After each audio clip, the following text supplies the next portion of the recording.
Welcome back, everybody, with the Boomer Boys podcast. Today, we're on episode 8 of the podcast. As you guys can tell, we are in a different setup again. Okay, we're just kind of keep on improving our setup and what we're doing with this podcast. So we're super excited about everything that we got going for us. So Huddy's going to take us through what we're going to go over today.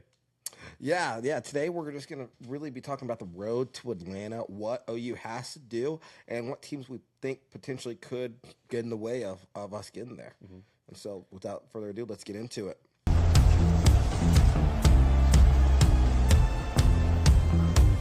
All right, you can obviously tell we are in a different area. We're really excited to be able to move into a new place and put out a good product for you guys. Mm-hmm. But that gets us right into the podcast, and that would be, what does OU have to do to make it to Atlanta?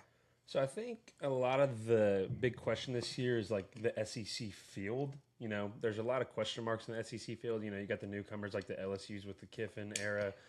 You got Ole Miss with the Pete Golding era. So I think there's a lot of question marks going on.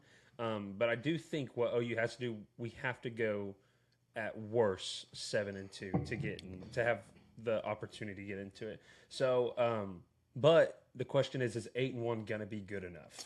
Yeah, no. I think 7-2 realistically can maybe sneak you in. Mm-hmm. That has to be an at worst, and you need help. Yeah. You need a lot of help at 7-2 with the teams that you have. It's really top heavy this year. Mm-hmm. We were just talking about that. You know, the top 8 or so teams. I think it was the top 7 teams were voted in the SEC Media Day, and the difference from 7 and 8 was like 600 votes. Yeah, and so it's pretty, and that's what, just listening to people talk about it, I think 1 through 7, anyone can win it. You know, anybody can win it. I mean, you look at OU, you're at 7. You know, you got the 1 and 2 with the Georgia and Texas, like we were talking about. Yeah. Pre-recording this. You know, those are the obvious ones. You put at 1 and 2. I think Ole Miss at 3 was really high. I think that was kind of like a pity vote for everyone. They're all like, "Oh, let's put Ole Miss up there because their coach left them." Yeah.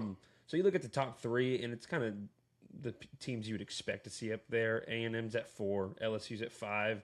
Well, I think they went wrong. I think they put Bama above us. I think that's really wrong. You know, they put us below Bama when I think we return way more than what they do. They are going to have a first-year quarterback. So I think that's where they went wrong on that. But I mean, they only had 16 more votes than us. It wasn't like too big of a deal, but I think the key point of that is the SEC is really top-heavy. Mm-hmm. Although 8 through 16 can beat you on any given day. Yeah. It's just the way the SEC rolls. I will say Arkansas ain't going to beat anybody. Yeah. Shout out Kinder Carroll. Y'all ain't beating nobody this year. No, but seriously, I do think that having 1 through 7, you know, that you have to win some games. 7-2 is realistically a stretch. Yeah. Unless you have some help and you beat the teams that you need to take care of. You know, and that kind of brings me into to our next topic. Is 6-3 out? Would you consider 6-3 out? I think most definitely. I mean, boy, if you have a 6-3 team making it into the conference championship, that's gonna be like, ooh, you know, that's not a very good look. But I mean, be devil's advocate on that. I mean, there's so many good teams. So like, you're looking at the top 5 SEC games. We asked ChatGPT to give us the top 5 SEC games, like the most impactful. And number 1 is Georgia at Bama. You know, I think it's really hard to go in and beat Bama at Bama, but we did it this past year. But I think that is a big game.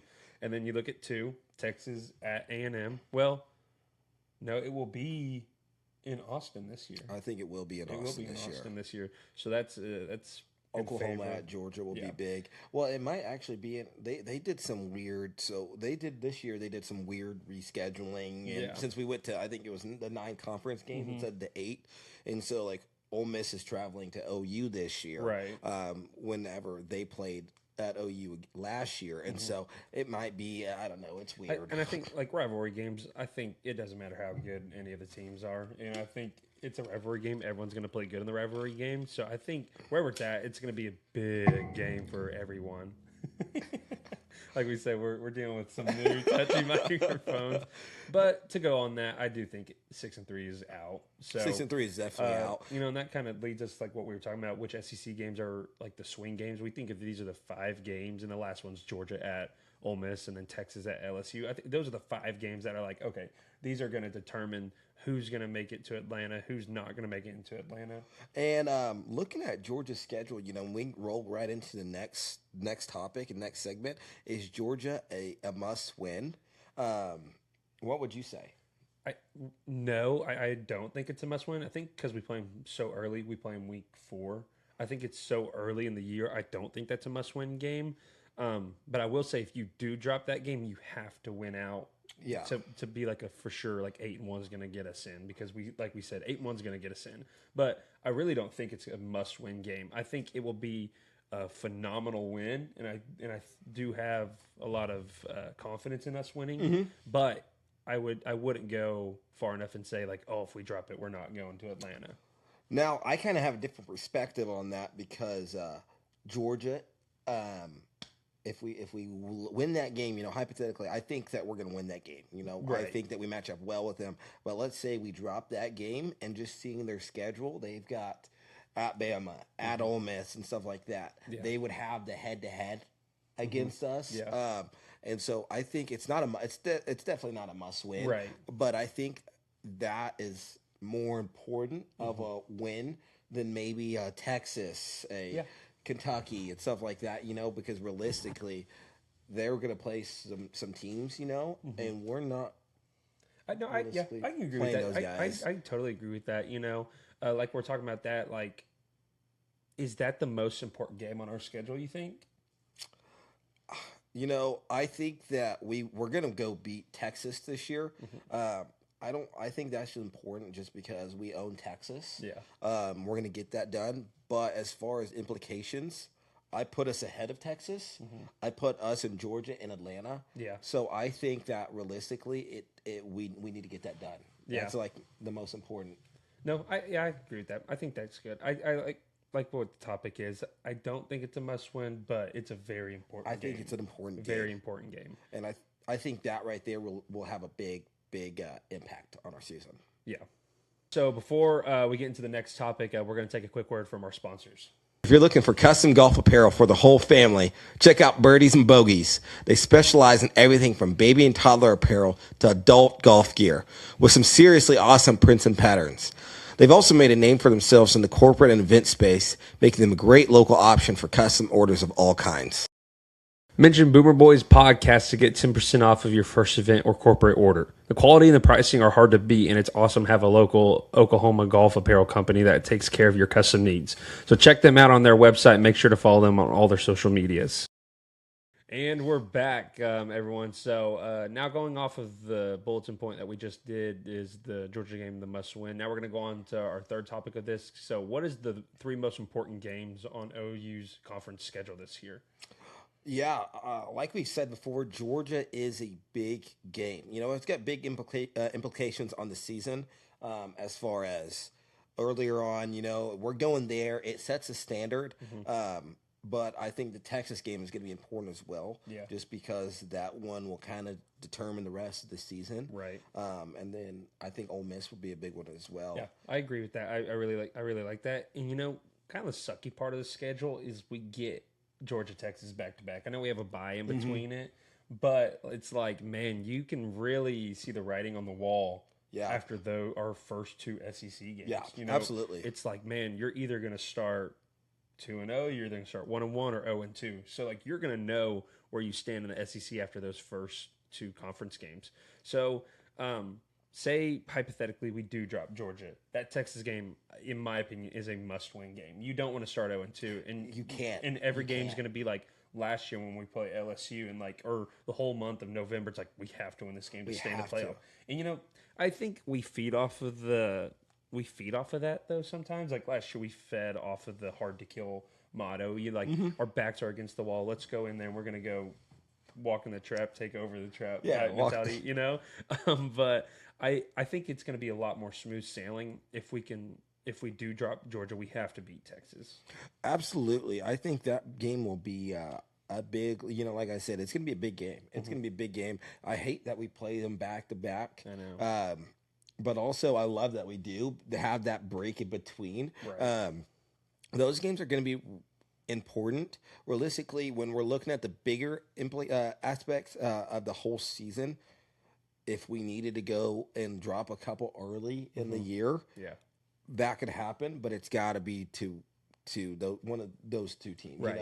Right. And, I think what happens really good for us is like what you said, Bryson. We do get that bye week with it where we get a heal up, if you have people banged up. And then just also another week of preparation for Texas.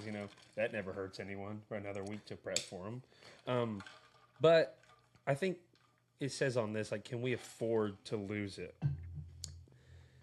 I think you can. You don't want to. You don't want to go 0-2. But I do think you can. Just with the way other teams' schedules line up, like we were talking about, Georgia's schedule is pretty tough. Texas, like, statistically does have the hardest schedule in the nation. So, like, I think there is some wiggle room if we do drop those two games, but you can't drop 3. You can't drop 3, especially when we're talking about the SEC championship. Realistically, you can't drop 2. Playoffs, you can. And so it's just two different atmospheres. You want to get to the SEC championship, but you also you got to have a better mindset on we need to get to the college football playoff. Okay, and we can kind of bouncing off of this. Do you think some teams tank sometimes? Not necessarily tank, but they're not that worried about making conference championships anymore? Well, that's a good topic because, what happens if you go into the conference championship and lose a game and now you're 9-3 and you make the committee make a decision when if you were 10-2, you're easily in? Well, it's like last year's a perfect example. Ole Miss and Bama. Yeah. Ole Miss went 10-2, right? But they're sitting comfortably because they're not in the SEC championship. Bama goes in and gets boat raced by Georgia. They're 9-3, and there's the big topic is Bama getting in. But the committee stayed true to their word, saying conference championship does not go into effect how they rank the playoffs. Yeah. Because if they did, no one would have put Bama in. They would have put Notre Dame in. Yeah, absolutely. So I think, we're talking about how OU can get to Atlanta, and the whole goal is to go win a conference championship. There's not an SEC team that's like, oh, we're not going to go win the conference championship. It's everyone's goal to go win the conference championship. So I think it's important to win the conference championship to build off of that for the playoffs. Absolutely. I think that's a good, because you're playing good competition and stuff like that. Now, if we're 7-2 in the conference and we only have 2 losses around that time, maybe not, I have confidence that we'll go in there and win it. Right. But would it hurt if we didn't go? It wouldn't necessarily hurt. I don't think if it would. We didn't. In my mind, I'm thinking about you don't want to go to conference championship and get boat raced, then your confidence, your tail's tucked in between your legs. But Bama did it last year and they won. When you look at it, conference championship, and we're going off on a tangent here, but just to go into this conference championships, what happens if you go to a conference championship and you get players hurt or banged up? That happened with Indiana last year. They lost their best defensive player on the field because he's celebrating, celebrating, or something. And so they didn't have him for the entire playoffs, and so that is a big worry. But let's get back on topic. I think realistically, to make the SEC championship, you have to at least win 2 out of those 3 games. Yep. You have to win 2 out of the 3 games to have a chance. Realistically, you want to only lose one of those big games. I think it's very important, though, that Ole Miss does come back to Norman because you think about we go to Georgia, it's neutral site at Texas. So it's like, okay, our 3 most important games, we're on the road. You could say for 2 of them, it's not a home game for Texas, but you're still on the road. You're not playing in the Palace with all your fan base behind you. So I do think it's so important that Ole Miss is at Oklahoma this year, just with how our schedules line up and our goal to make it to Atlanta. So, that does lead us into this. Who do we need to lose around the SEC? Yeah, no, we were just talking about this. We play a good schedule, but it's also I don't fear this schedule. And I think that we play some good teams, but we're not playing LSU. We're not playing Bama. We're not playing Vandy. We've got some wiggle room as far as that goes. We really need the top dogs. We need the Texas. We need Bama. We need Georgia. LSU. LSU, Ole Miss. We just need them to beat up each other. Yeah, and I think that's going to happen because a lot of them play each other. And, that's the good thing. I think there's some sneaky teams that SEC, like Tennessee this year, I think is sneaky. Yeah.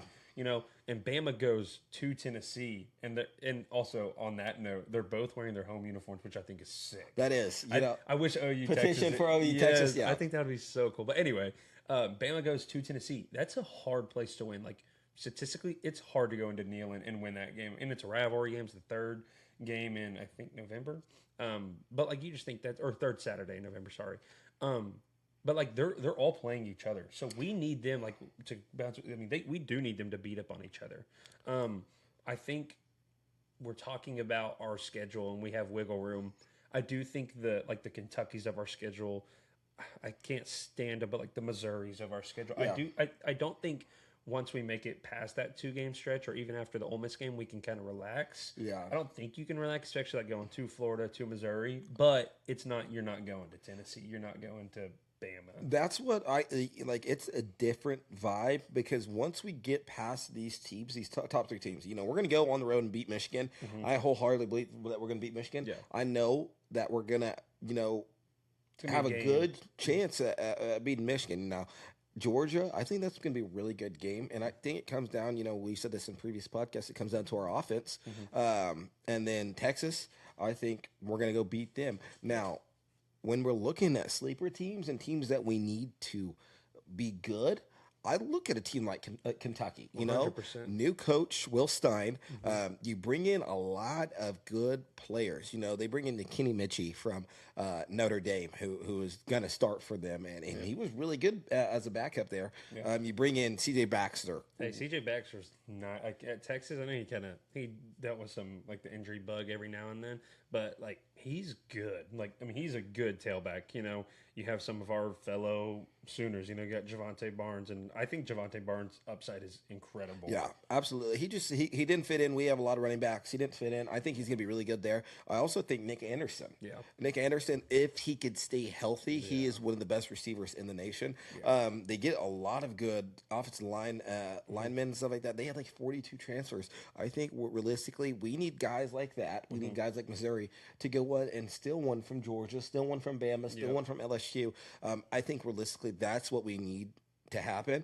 It's going to help us getting to Atlanta for sure. Just we need those teams to go steal one, and not even necessarily steal them. Like I don't think if Tennessee beats Bama, I wouldn't say that's a steal. I think that's a hard-earned win, but it's like, I don't know Tennessee's schedule off the top of my head, but it's like, okay, Tennessee beat Bama, here's Georgia next week. But I think that's so different about the SEC because we're in a conference now that we need other. It's so hard to go undefeated. Yeah. You need help. You need help in the SEC. Need help. I'm not saying that in a bad way, like what Huddy just said. It's hard to go 9-0 in the SEC. You have the teams that are more likely to go 9-0. You get the Georgias, the OU, the Texas. Those teams. But like you need help in the SEC to make it to Atlanta.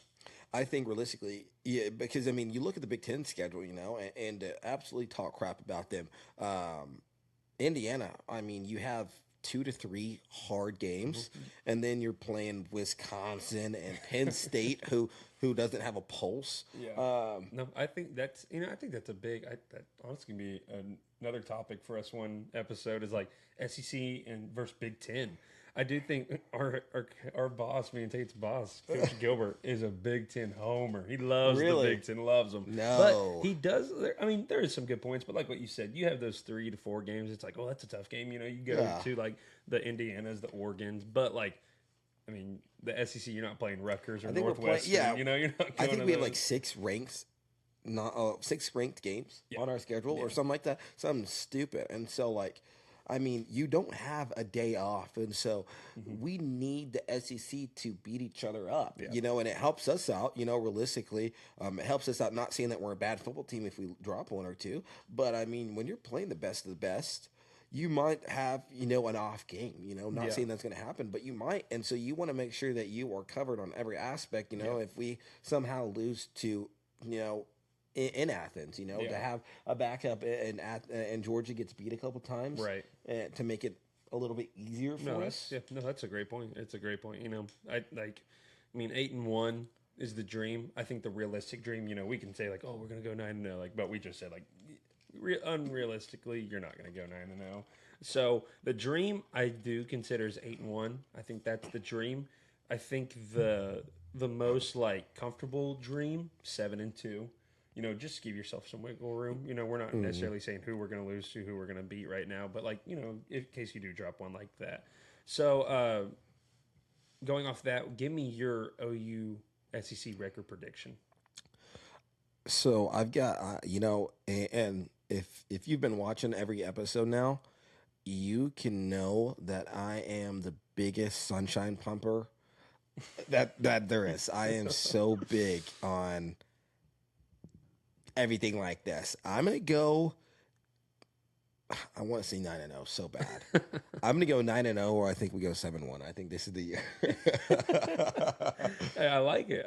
I'm not opposed to that. I think realistically, I'm gonna give us 8-1. Like you said, I would freaking love if we go 9-0 Yeah. SEC. Which I know we're talking about how unrealistic that is, but I mean I do see a world where that is possible. Looking at our schedule and looking at fall camp, looking at everything, looking at our the team, the coaches. Yeah. It is a really big chance. Yeah. Very big chance.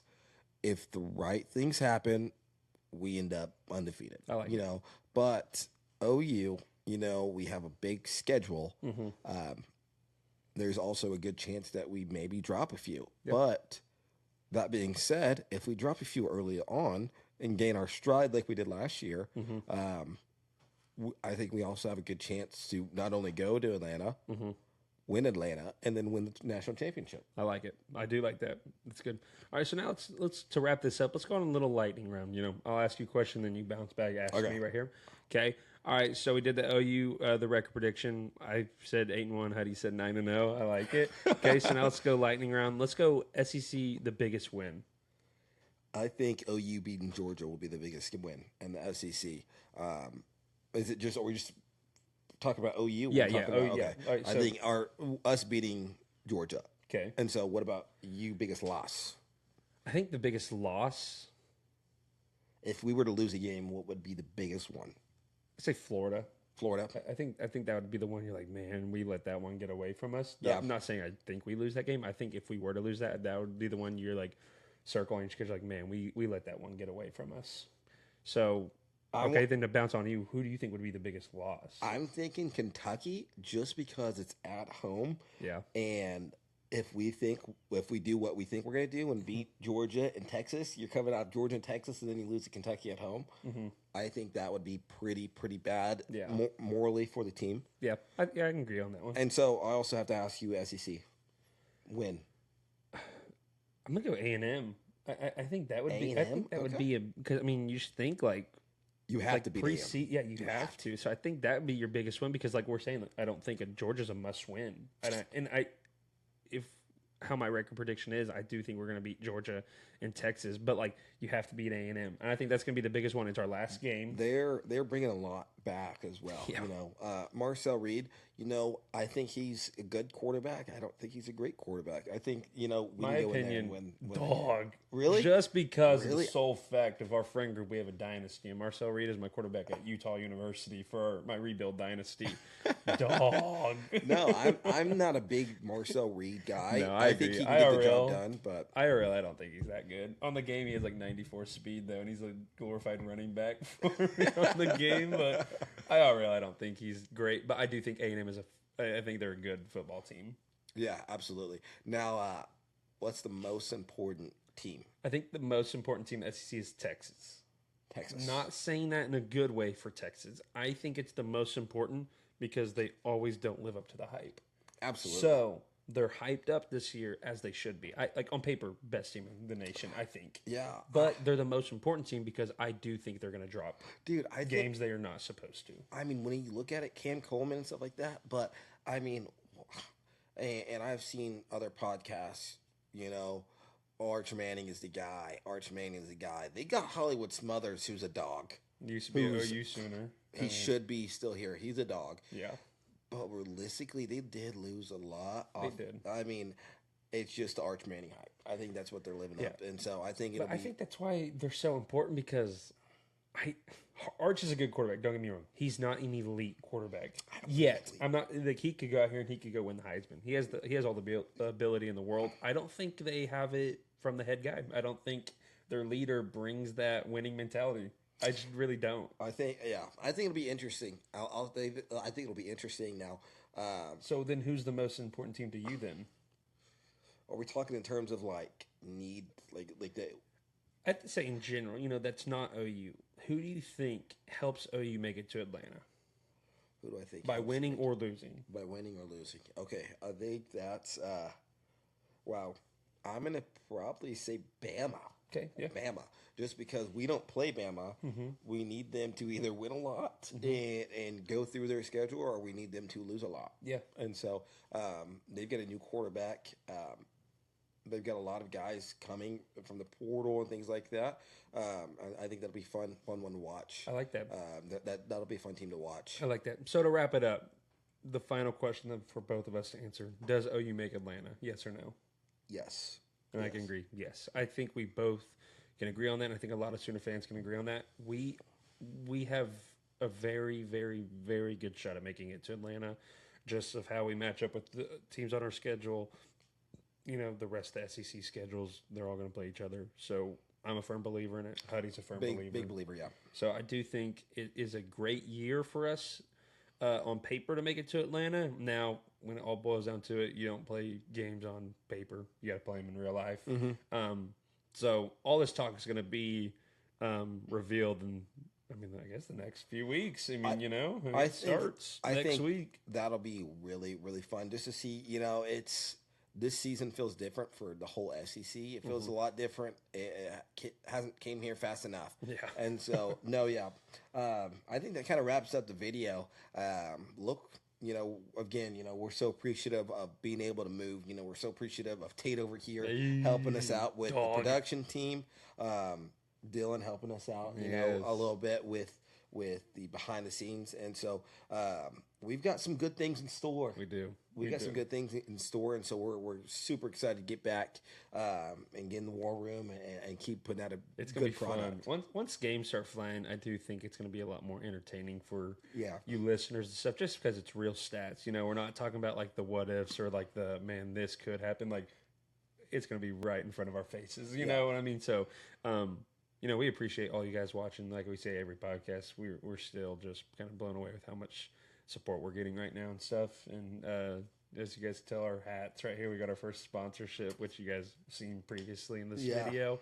But yeah, just that stuff is so awesome to us. We just love talking ball. So very appreciative of you guys, and that concludes our episode 8. So next week we'll be jumping right into the fire of college football because it's all starting up. Let's go. It starts this week, and so look forward to some predictions. Yes, like that. Finally. So, all right, appreciate you guys. Make sure to hit the like and follow button and subscribe to us, and we'll catch you next time. Boomer.